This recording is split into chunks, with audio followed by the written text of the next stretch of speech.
Singkatna bae moal ka harti jelema nu geus deukeut ka Allah mah lantaran nya nama cicing bae di jero kamar. Mata hiji waktu sarua bahasa Siti Robiatul Adawiyah jeung Syekh Abdul Qadir. Siti Robiatul Adawiyah di jero kamar bae teu kaluar-luar, Syekh Abdul Qadir ge kitu di jero kamar bae. Cak babaturan-babaturanana, Abdul Qadir pulang keur di jandela keur kieu Syekh Abdul Qadir teh. Ye, dunia rame teh nya mah kitu anjeun. Ayah HP geus make 3G HP nah habis bapak tuh bawanya geus zaman satelit kau Imam Abdul Qadir di deuleu tuh di Karangbolong tuh tingali tuh sesa tsunami, tingali di Jakarta, tingali di berbagai tempat rekreasi, teu kudu jauh-jauh lah ka Jati bae ge aya nelayan di dieu.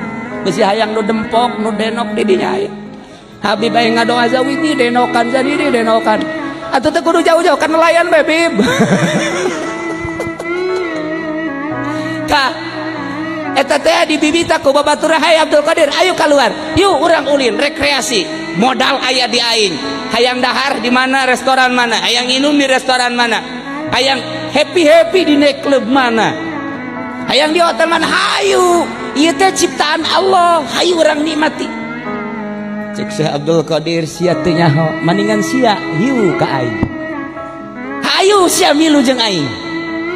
Di jero kamar teh aya hiji kaindahan nu sia teu nyaho. Di mana manya di kamar aya kaindahan? Lamun sia indah teh makhlukna, aing mah di jero kamar jeung kholikna. Aing sia ngajakan ke pantai, ngajakan ke hotel, ngajakan ke neklub dan lain sebagainya. Hanya kamu plase tama kos kitu mah lalagaan. Aing mah jeung nu nyieun eta jeung Allah ayana di jero kamar aing ketika aing zikir la ilaha illallah. Terasa innallaha ma'ana wa huwa ma'akum aina ma kuntum, bareng jeung Gusti Allah nu nyieun gunung nyieun langit, anu nyieun dunia babarengan jeung aing. Siangan sakadar bareng jeung pantai atau mungkin jeung wanita molek dan cantik.